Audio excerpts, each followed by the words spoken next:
ಹೈಕೋರ್ಟದ ಆದೇಶದ ಮೇರೆಗೆ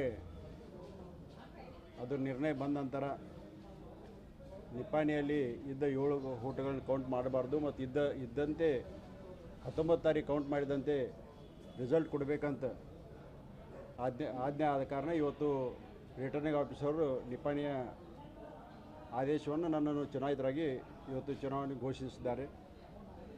ಅದೇ ರೀತಿ 4 ಕ್ಷೇತ್ರಗಳಲ್ಲಿ ಕೂಡ ಇವತ್ತು ಚುನಾವಣೆ ನಡೆದು ರಿಸಲ್ಟ್ ಅಡ್ಡೆ ಘೋಷಣೆ ಬಾಕಿ ಇತ್ತು.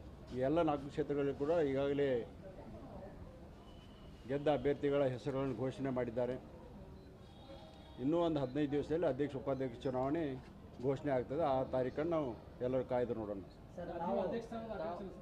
ಎಲ್ಲರೂ ಆಕಾಂಕ್ಷೆ ಇರ್ತಾರೆ, ಎಲ್ಲರಿಗೆ ಆಸೆ ಇರ್ತದೆ. ಆದರೆ ಎಲ್ಲರೂ ಸೇರಿ ನಾವು ಏನೋ ಒಂದು ನಿರ್ಣಯ ತಗೋತೀವಿ. ನಾವಿರ್ಬೋದು, ಬಾಲಚಂದ್ರ ಜಾರಕಿಹೊಳಿ ಅವರು ಮತ್ತು ಸತೀಶ್ ಜಾರಕಿಹೊಳಿ ಅವರು, ನಾವು ಸೇರಿ ಅದನ್ನು ಒಮ್ಮತದಿಂದ ಅಭ್ಯರ್ಥಿಯನ್ನು ಆಯ್ಕೆ ಮಾಡ್ತೀವಿ. ನೀವು ಆಕಾಂಕ್ಷಿನ ಅಲ್ಲ, ಆಕಾಂಕ್ಷೆ ಇದ್ದೇವೆ ರೀ, ಎಲ್ಲರೂ ಇರ್ತಾರೆ.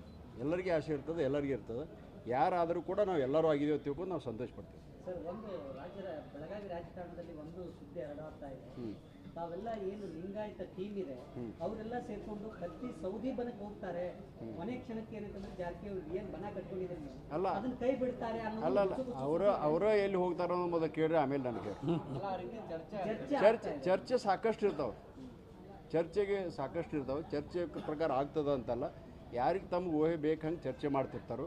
ಆದರೆ ಇವತ್ತೇನು ನಾವು ಎಲ್ಲರೂ ಕೂಡಿ ಒಂದು ಬನ ಕಟ್ಕೊಂತೀವಿ, ಆ ಪ್ರಕಾರ ನಾವು ನಡಿತೀವಿ, ಆ ಪ್ರಕಾರ ನಾವು ಮುಂದೆ ಆ ರೀತಿ ಏನಾದರೂ ಯಾರಾದರೂ ತಮಗೆ ಫೋನ್ ಮಾಡಿ ಅಲ್ಲ, ಅಪ್ರೋಚ್ ಅಂತೂ ಮಾಡಿಲ್ಲ. ಅಪ್ರೋಚ್ ಮಾಡಿದ್ರೆ ಕೂಡ ಅವರಿಗೆ ಸಿಗೋದು ಮಾತ್ರ ನಿರಾಶೆ ಅಂತ. ಬಾಲಚಂದ್ರ ಜಾರಕಿಹೊಳಿ ಹೇಳಿದ್ರು ಸರ್, ಅಪ್ರೋಚ್ ಮಾಡ್ತಿದ್ದಾರೆ ನಮ್ಮವ್ರನ್ನ. ಅದೇ ನಮಗಂತೂ ಅಪ್ರೋಚ್ ಆಗಲಿ, ಯಾರಿಗೆ ಅಪ್ರೋಚ್ ಆಗಿದಾರೋ ಅವ್ರು ಕೇಳಬೇಕು. Okay sir, thank you.